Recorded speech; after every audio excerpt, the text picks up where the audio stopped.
Hello and welcome to episode 9 of the Enough Said podcast. This episode's a little bit different. I'm going to give you something a little bit personal so you know not who I am and what my credentials are and my experience, but why I understand these standards are so important. So my name's Jamie Jones. I've had over 22 years of a career as a personal trainer, strength and conditioning coach, and remedial massage therapist. And my journey began when I was 15 years of age, playing AFL football, and I broke my arm 8 weeks before a big footballing trip to go train with some AFL clubs. And that was devastating, of course, just a young man chasing some dreams. Had my arm in a sling for 8 weeks, and I remember getting the cast off and going into my mum's little Holden Barina car, and I couldn't even wind down the window. That's right. There was the old wind down windows back then. So yeah, I didn't have the strength. So I bought my first pair of dumbbells, started doing some curls in my bedroom, and haven't stopped exercising since. So that's 25 years ago now. I'm into my 40s and have done a lot of cool things fitness wise and achieved a lot of cool things as well. So high level CrossFit competitor back in the about 20 years ago, held a powerlifting world record, ran a marathon, done 24 hours of burpees 3 times. Lots of cool extreme stuff, which you do when you feel like you're invincible. And that's all great. That's all experience, and that was cool things to tick off. But how I've got to this point, I've been thinking about standards for a long period of time, and what really triggered the motivation to go for it was back September 7, 2025.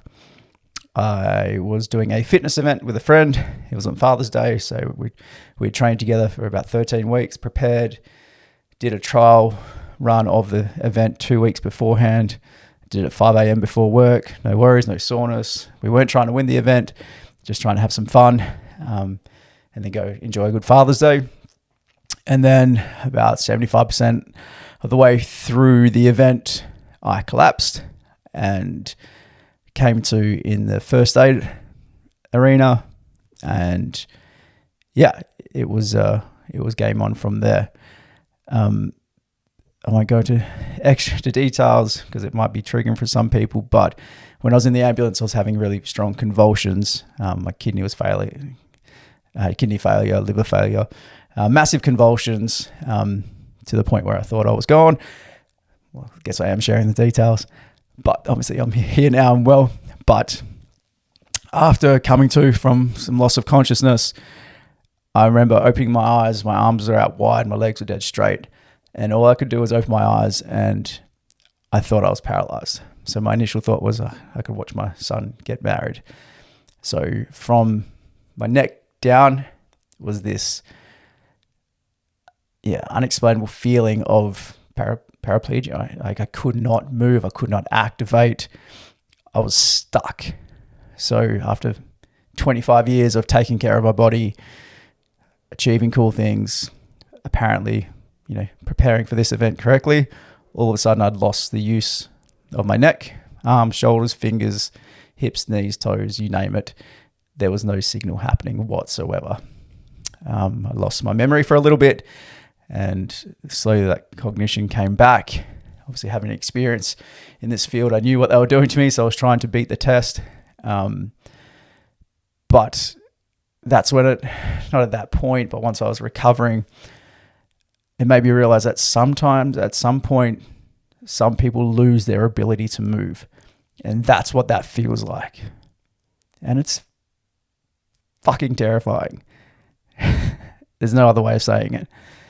And thankfully, I was able to get things firing again, build back slowly. And we're nearly 12 months later and I'm fine and everything's okay. But some people don't get that. Or some people don't know what the body's all about and how the musculoskeletal system works. And will have that lack of movement permanently. Obviously, there's injuries that cause that. But my passion now is to provide these standards to encourage people, encourage you to keep using your body, because if it goes, it's a terrifying feeling. And I'm grateful enough to now say it was meant to be, so I know what that feeling feels like, and I can help you and others never have that feeling, hopefully, because decline sucks and loss of movement is full on. And if you have a choice to do something about it, if you have a choice to move your arms and legs, don't take it for granted. Again, this is what these enough standards are all about. Regular movement, enough range, enough strength so you don't hurt yourself, but you also have continuous capability. And trust me, if that feeling of loss of movement comes to you, yeah, it's weird and it's scary and it's intimidating. And I've got a massive appreciation for those people who have spinal cord injuries that inspire others, find their way to still be them, because that was a tough period for me, no doubt about it. And yeah, the way I exercise now, just full of gratefulness and enjoyment of expressing some strength and some range and a little bit of challenge, versus the torture I used to put myself through to, be the best I could. Whether that's maturity, that's just my journey. But the human body is special and it's unique, and we've got to continue to nurture it for as long as you can.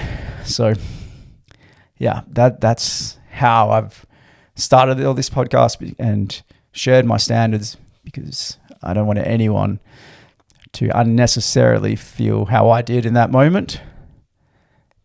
And I believe and I know this will help others. Thanks so much for listening. For now, that's enough said.